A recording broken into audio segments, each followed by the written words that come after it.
వచ్చి వెళ్ళిపోయింది. Students, good afternoon. Good afternoon, sir. Yeah, right. So in the last classes, we had topic and things regarding ancient Roman civilization. Within the ancient Roman civilization, we discussed about economical conditions in the last class. Okay. So as a part of the economical conditions, we had a glance over such agricultural economy and non-agricultural economy. So in the agricultural economy, we discuss things like how the water facilities available and how the soil which they had and how the atmosphere they suitable for cultivation of. Sir voice వినిపించట్లే. Voice వినిపించట్లేదా no sir, అసలు? కొంచెం కూడా స్లోగా వస్తుంది sir. Slow ఉన్నదా? Yeah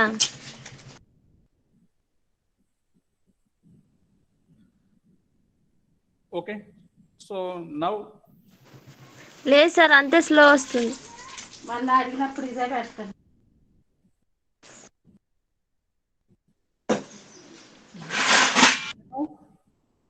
students, is it okay now? Sir. Okay, sir. Is it okay now? Okay, Yeah. sir. Okay. So Okay, sir. okay, right. So in the last class, we discussed the economical conditions of this ancient Roman civilization, and in the Roman civilization, we discussed about the agricultural and non-agricultural economy and agricultural aspect within the agricultural aspect, how they followed certain crops, grown certain crops. Okay, so they were familiar with certain crops like uh, the growing of these grapes and also olive. Okay, so there are certain things they are exchanged with other parts of the world, like they are exchanged with these things, basically the olive oil and this grape, the liquor made with the grape, which given to the other people, and they get the required things. Okay, so apart from that, there are very suitable conditions for uh, growing of certain crops, because they had the alluvial soil and also abundance of water with a important river which is flowing through the plains of plains of this ancient Rome, nothing but the Tiber. Okay, so the river which given certain sufficient water supply for growing of those crops. Okay, so apart from that, along with this agriculture, they also followed certain things like hunting and fishing. Okay, so fishing also another important occupation for them, because three sides of their borders, which is covered with the water, like the Mediterranean, Aegean, Ionian Sea, which is covered on the three sides, and they are also uh, they also depend on this fishing, one of the important occupation along with the agriculture. Okay, so after the suitable conditions which given certain high production also, and they grown the important crops which really they wanted. Okay, so we also had certain things regarding the non-agricultural aspect, particularly trade and commerce. Okay, so among the trade and commerce, they had trade relations with many parts of the world. Okay, so within as a part of internal trade, where the roads were well constructed on the through the roads, these trade were made with many trade centers, and many provinces well connected with the Rome. Rome was the main center, and apart from these provinces, many trade cities were well connected with the Rome, and these roads were well uh, used as a infrastructure and used for the infrastructure, transporting this material, food material, from one place to the another, and also uh, to the smooth running of the administration, and to sending this military from one place to the another, and to various success in the gain the success in the various battles and wars which they followed, were these roads were well uh, are easy, given a easy move from one place to the another. Okay, so and within the trade, as a part of the trade, certain imports and exports also we discussed. Okay, so like many parts of the world, particularly from the Asian territories, like the India and China, the main required material which imported from these places, like spices, and particularly the silk from China and spices from India, were the main important imports they made. And they were exports. They are exported certain things by exchanging with basically this olive oil, and also the liquor, and also many available things from these Roman territories. Okay, so and seaborne trade was another important thing within the Roman trade, and the valuable metals where they used as a metals, as a coins also, and these uh, they followed certain trade, like they followed the open market system. Within the open market system, there is gain and loss also they followed, and those things which are well connected with the contemporary markets in the various places like the European and other parts. Okay, so and they had certain basic things in the economy, like the rent, labor, which were the common features in the modern economy, and the same things you'll find in the ancient Roman economy. Okay, so they are well foresighted people, foresighted people, where they followed a certain planned economy, where they had the open economy, open markets also. Okay, so like the modern concept, the laissez-faire economy is the things in the laissez-faire economy they already followed in the ancient times. Okay, so these are the things we discussed in the last class, and today we are going to see the things like the literature and also the religion. Okay, so as a part of the cultural aspects, we'll see one by one. Okay, so first of all, we'll go with literature, and then we'll move to the religion, and mythology and the religion, and then we'll move to the various things like the daily concepts. Okay, so how the routine life they followed in the various places of the Roman Empire. Okay, so Roman society, and what type of dress styles they followed, and what type of food they taken.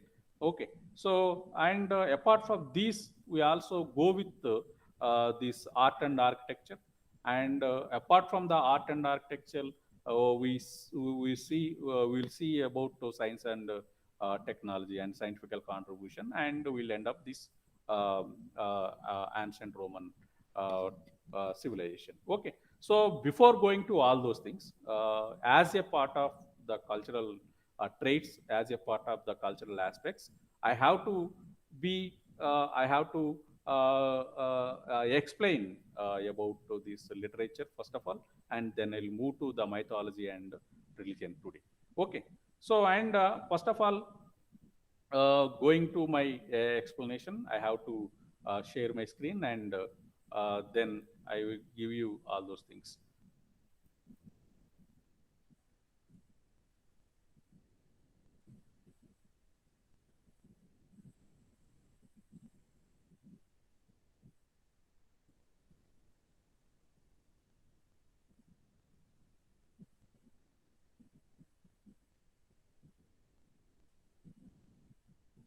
Students, are you getting my screen?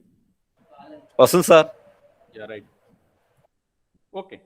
So this is uh, about the ancient Roman literature. Basically, uh, ancient Roman literature, the history of Roman literature, which began around 3rd century BC, it's reached its golden age during the rule of Augustus and the early part of Roman Empire.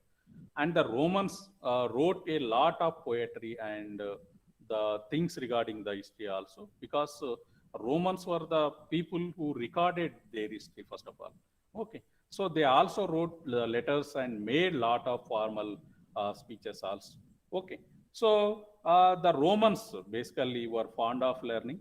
Okay, so they were the great learners, and uh, the Greek slaves which taught these Roman children during the early period. Okay, so during the initial part of this Roman Empire, the Greek tutors were became tutors were the teachers for the these Roman children. Okay, so but after after uh, these teachers were replaced by the Romans themselves, and they taught grammar and logic very carefully, and apart from these, they also concentrate on other things like the philosophical thought and recording the history, all those things. Okay, so and at advanced stage of learning, these subjects like astronomy, mathematics, medicine, which were included. First of all, they start with the grammar and logic.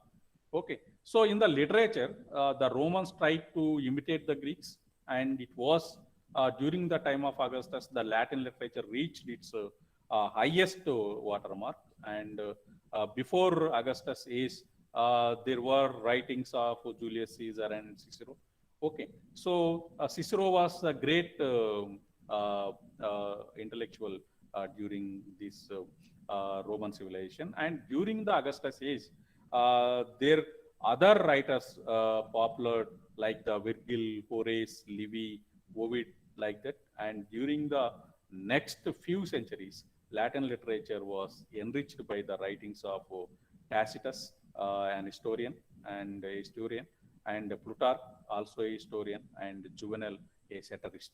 Okay, so apart from that, we had certain important things regarding this literature are like that, and Latin was the main language they followed, and where they used it for writing in the ancient Rome, and Greeks also a popular language because it was used by so many people in the eastern portion of the Roman Empire. Okay, so the Latins, the basically the Latin is a great language, also a sweet language, and which followed by these italics, one of the group from the Indo-Europeans which settled in the Latvian, the central plain of this Roman plain.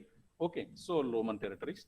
Okay, so then onwards, the Latin which popularized among the other races also. Okay, so in the initial stage, these Etruscans were, which is neglected this Latin language, and gradually the Etruscans also followed the Latin.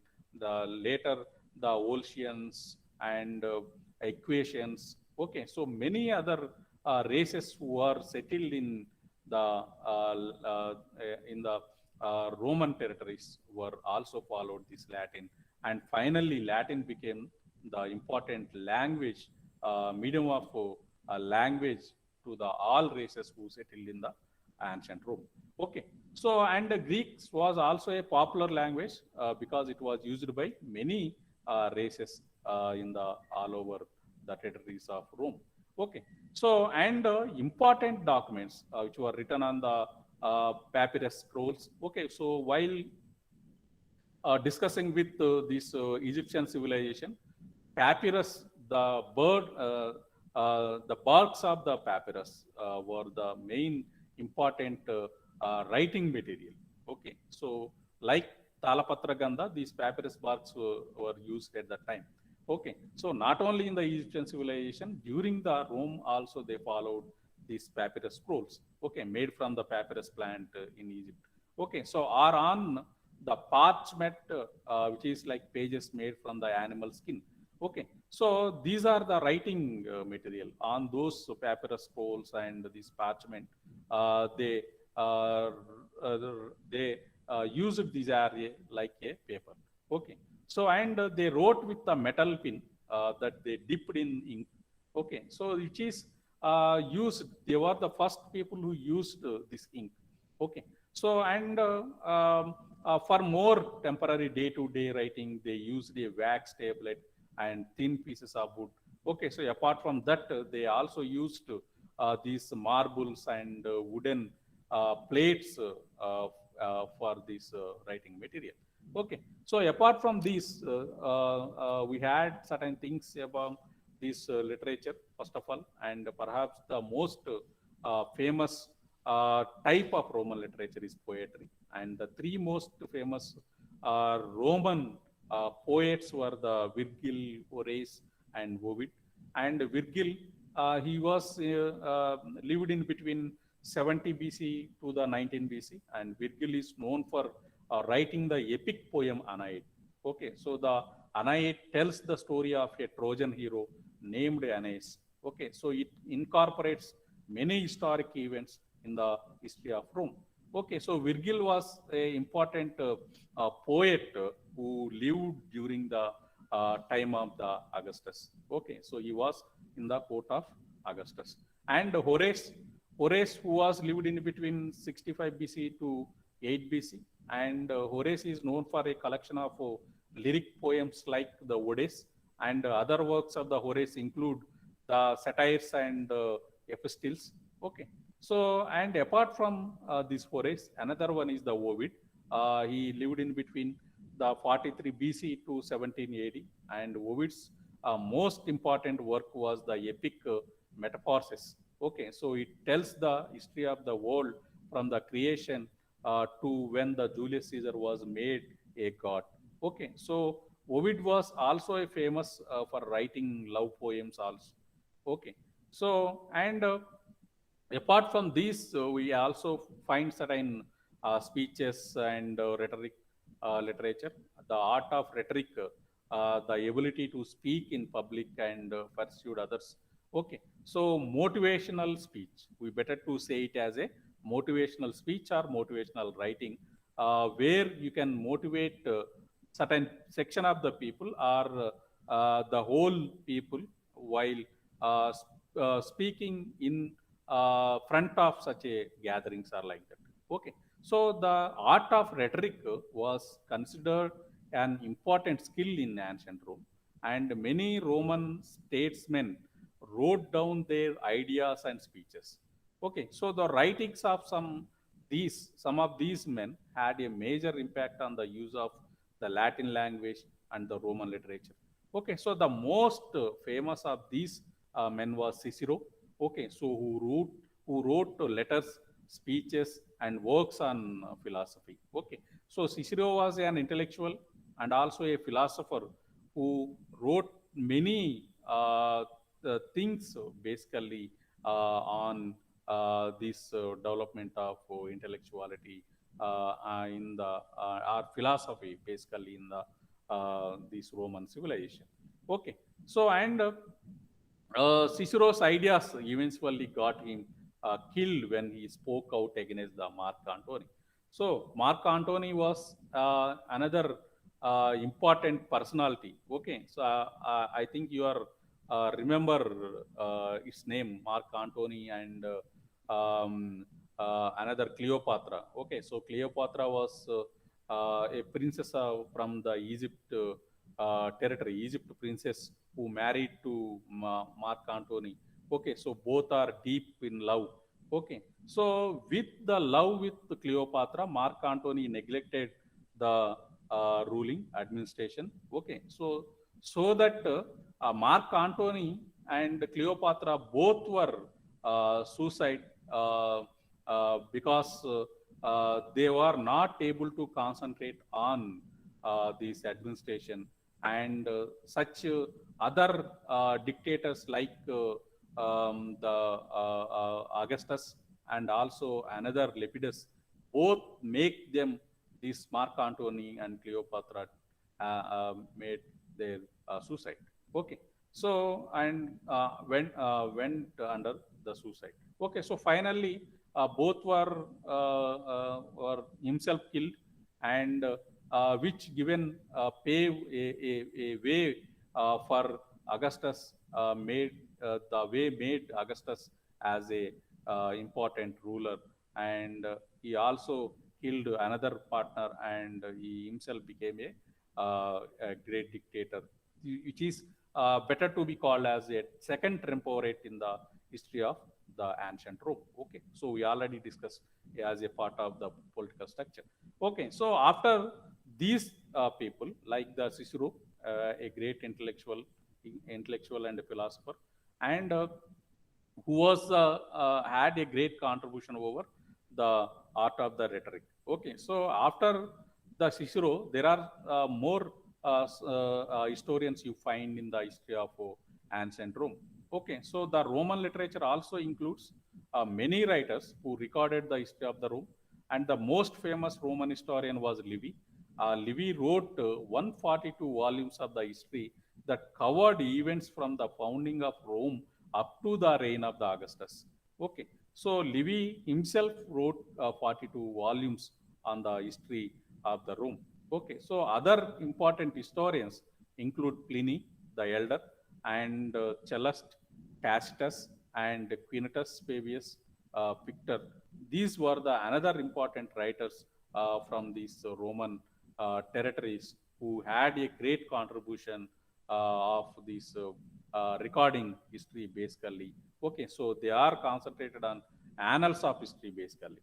Okay, so and when you see the Roman philosophy as a part of the literature, you can see the Roman philosophy has a great height. Okay, so after conquering the Greeks, the Romans became interested in the philosophy, and the most popular school of philosophy with the Romans was Stoicism. Okay, so Stoicism taught that the universe was very ordered and rational, and it said that everyone, regardless of their wealth and the position, should always try to do their best. Okay, so how the Stoicism, which given certain guidance to the everyone that the regardless of their wealth and position should always try to do their best. Okay, so these ideas appeal to the Romans, and famous Roman philosophers include Seneca, Cicero, and the Emperor Marcus Aurelius. Marcus Aurelius was a ruler come writer who had a great contribution, a work in the form of work like the meditations. Okay, so meditations was a great important work from the Marcus Aurelius. Okay, so Marcus Aurelius was the later a good ruler. You can see along with the bad rulers like the Caligula and Nero, like that. Okay, so apart from this, you can also see the things like the Roman records.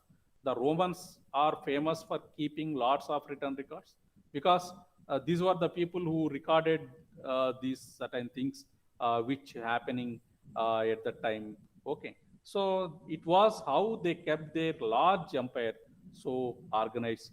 They had records on every Roman citizen, including the things like age, marriages, and military services also. They also kept written records of the wills, legal trials, and all the laws and decrees made by the government. Okay, so they very carefully recorded certain things. Okay, so any legal matters are there. Okay, so they can carefully kept for years. Okay, so and the laws which is written on various things also they recorded very carefully. Okay, so and when you see certain interesting facts of this ancient literature of Rome. So Julius Caesar was wrote some historical works, including De Bello Gallico, which told the story of his military campaigns of the Gaul. Okay, Gaul is nothing but the warlike-minded people who came from the territories of present France and Germany. Okay, so which is better to be called a Germanic tribe. Okay, so and much of the Roman literature was influenced and inspired by the Greek literature. Okay, so because the Greeks were the people who mainly concentrated on these philosophical ideas. Okay, so many philosophers you will see in the Greek society. Okay, so we already discussed about those in the three phases also. Okay, before Socrates era and Socrates era, during the Socrates era, and after Socrates era. Okay, so we had various these people like the Stoics and the Sophists. Okay, so along with these Socrates and Plato, Aristotle were the great important philosophers you see in the Greece territories. Okay, Greek society. Okay, so this Greek society, the philosophy of Greek society had a great influence on this Rome basically. Okay, so and it is said that the philosophical writings of Cicero influenced the founding fathers of the United States also. Okay, which is a great inspiration to the this American War of Independence also. Okay, so one of the most important Roman writings on the Stoic philosophy is the Meditations, was written by Emperor Marcus Aurelius. Okay, so we already discussed about his contribution as a part of Meditations by the Marcus Aurelius, right? So these are the things about this Roman literature, and then I'll move to the Roman mythology and Roman the religion basically. Okay, so before going to these religious things, I have to give you certain points regarding the mythology. Okay, so mythology and the religion both are interlinked. Okay, so without mythology you can't see the religion, or without religion you can't see the mythology. Okay, so both have such a interlinking or such a association.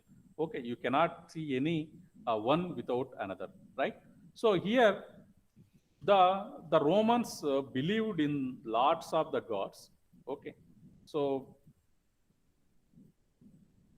right. So Romans believed these lots of the gods. There were gods of just about everything. The Romans even took on many of the gods of the people they conquered, and they especially linked the Greek gods. And many Romans had a shrine in their house to worship their personal household god also. Okay. So and the ancient Romans, which worshipped gods also along with the spirits at home, their homes also.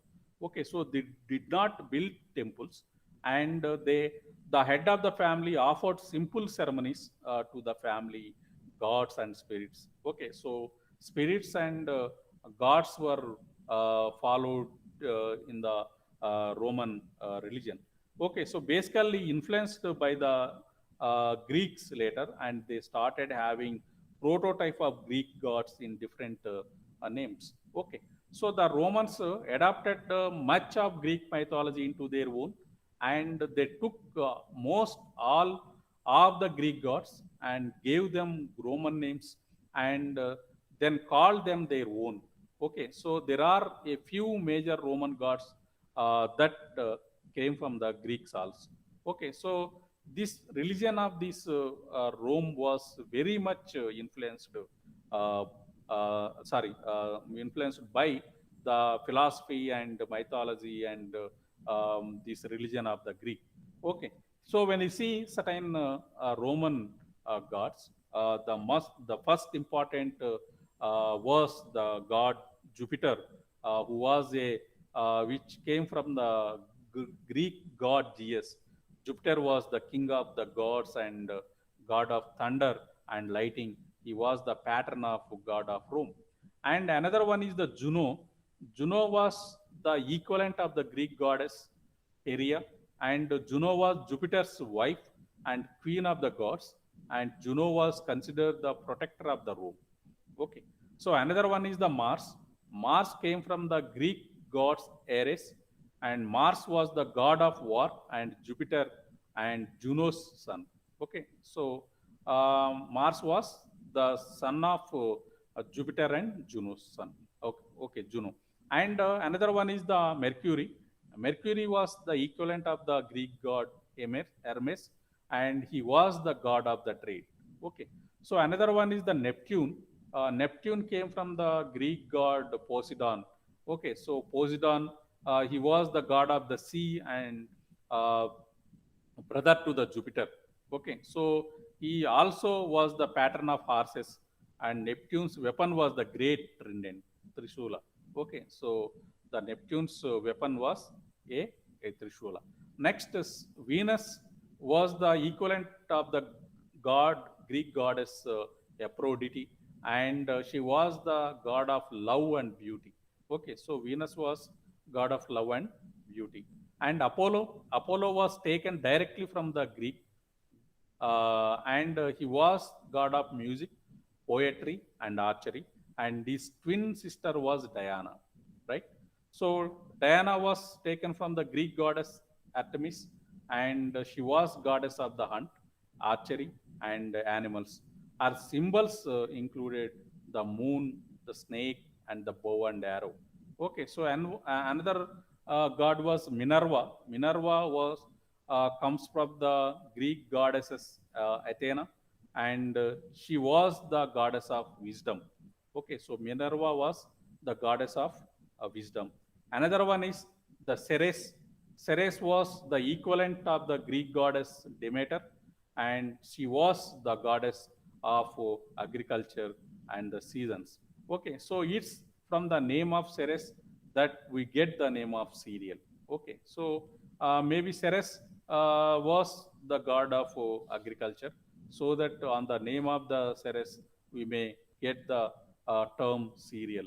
Okay, so and another one is the Vulcan. Vulcan, which comes from the Greek god Hephaestus. Okay, so he was the blacksmith for the rest of the gods and was god of the fire.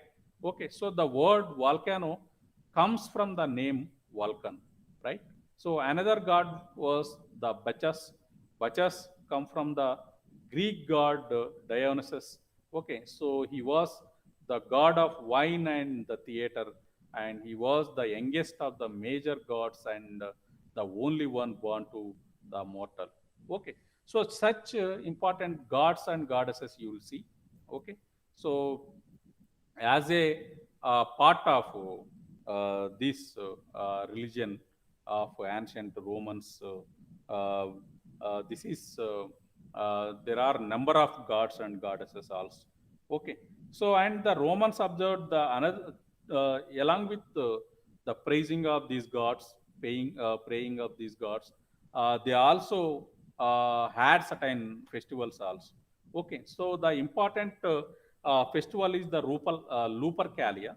So Lupercalia, which is celebrated on 15th of February, and Saturnalia on the 17th of December.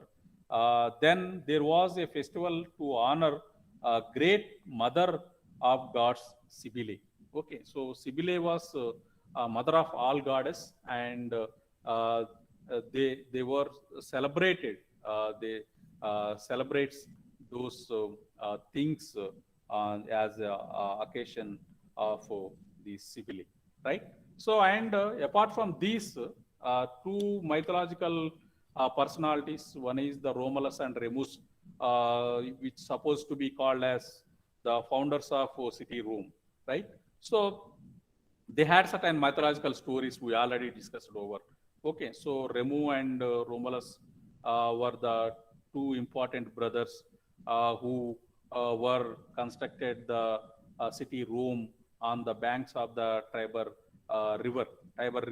Okay, so which is had certain mythological link up with these Romulus and Remus.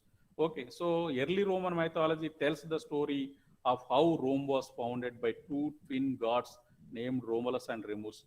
Romulus and Remus both wished to found a new city, and Romulus wanted to found it on the Palatine Hill, but Remus disagreed and wanted to found it on Avanti Hills. Okay, so they had a fight, and Romulus killed Remus, and Romulus then founded the city of the Rome and created the Roman legion as well as the Senate. Okay, so which is also a mythological story about foundation of the Rome. And when you see the imperial cult, basically the imperial cult worshipped the emperors of the Rome. Okay, so worshipping emperor is not a new thing or not a unique thing within the Roman civilization, because we are well aware about this imperial cult. We are well aware with this such cult in the Egyptian civilization. Okay, main the pharaohs were worshipped as a god and goddesses also. Okay, so they think that these rurals were the representative of the god. Okay, so as a part of divine right theory, so all those emperors were treated as a representative of the gods. Okay, it's a common phenomenon all civilizations. And starting with the Julius Caesar, who ended with the Roman Republic and became dictator, and the emperors of the Rome were defied or turned into good status. And this was a way for the leaders of the Rome to become even more powerful. Most of the emperors were made into gods, except for certain bad ones like the Nero and Tiberius and Caligula. And this practice lasted up until Emperor Constantine, who converted to Christianity. Okay, so Constantine was the last emperor of united this Rome civilization, because during the time of Constantine only the these Roman territories was divided into the two division. One is the western part and the eastern part. The eastern part, which is as a capital of the Byzantine Empire as a capital of the Constantinople, and Western Empire, which is as the capital of the Rome. Okay, so such two divisions you will find during the time of Constantine. And during the Constantine, you are well aware that the Christianity became popularized, and he was the great supporter of the Christianity and follower of the Christianity, patronized the Christianity. Okay, so and when you see about the Christianity, since the Romans had many gods and the Christians believed in just one true God, Christians were often persecuted by the Rome. At one point, they were told to either worship and sacrifice to the Roman gods, or they would be killed. Okay, so many were killed in the arenas by lions. Okay, so when the Emperor Constantine came into the power, he converted to Christianity, and persecution stopped. Okay, so till the Constantine rule, you will see such a conflicts between the Christianity and the other religions in the Rome. Okay, so continuous battles has taken place in between those religions also. Okay, so and when you see the temples, but you don't find such temples in the territories of the Rome, but such holy places you will see. Okay, so there were many temple-like structures in the Rome, and throughout the Roman Empire, they were generally built for a single god and had a status of the god at the center. And the most important temple in ancient Rome was the temple of Jupiter, located on the Capitoline hill. Okay, so the pantheon was a temple to all the Roman gods, and there were also temples built to the emperors such as Julius Caesar and Augustus also. Okay, so the imperial cult, under the imperial cult, they were the people who were worshipped these rulers as a gods and goddesses, and sometimes these Julius Caesar and Augustus had the temples also. When you see the festivals, we already discussed about these Lupercalia and Saturnalia, both important festivals. One is on the 15th February, and the next one is on the 17th December, respectively. And apart from that, they also celebrate the festivals in the memory of such a god and goddesses also. Okay, so the Romans held festivals and holidays to celebrate their gods, and they would often have games and a large feast to celebrate. And some important festivals in that Romans celebrated were Rupercalia and Saturnalia and Consuelia. Okay, so which is another festival to honor the great god Cybele, better to be called as the mother of all Roman god and goddesses. Okay, so students, this is end of my class, and these are the things about various things regarding this ancient Roman literature and also the religion. Okay, students, having any doubts or queries regarding my lecture, you can welcome to ask me now.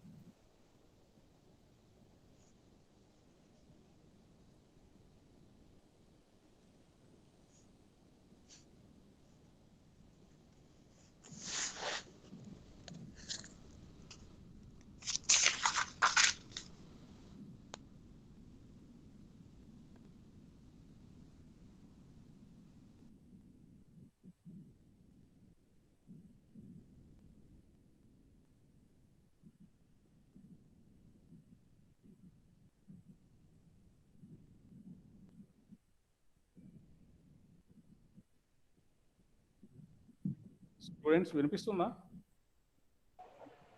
వినిపిస్తుంది sir. దీనికి సంబంధించి ఏమన్నా doubts ఉన్నాయా? ఏం లేదు sir. Sir assignment కోసం ఏమైనా పంపేయండి sir material. పంపించాలా? సరే, పంపిస్తాను నేను.